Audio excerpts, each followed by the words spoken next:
Hello दोस्तों, नमस्ते, प्रणाम। मैं आपकी संगीता पटेल अपने यूट्यूब चैनल में आप सभी का स्वागत करती हूँ। एक छोटा सा अवधी सोहर गीत है और ये अवधी सोहर गीत कैसे लगे कमेंट में ज़रूर बताना।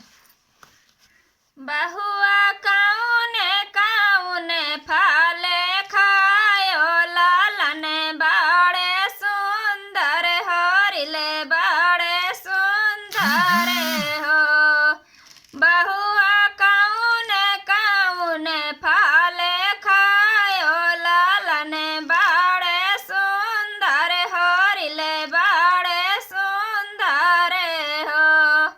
सासु खाए हो काजू बादाम और छहरा और छहराऊ हो। सासु खाए हो काजू बादाम और छहरा और छहराऊ हो।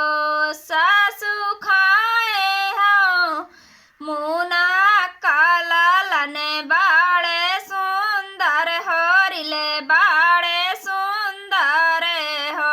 सासु खाए हो मुना काला लने बाड़े सुंदर हरिले बाड़े सुंदर हो। बहु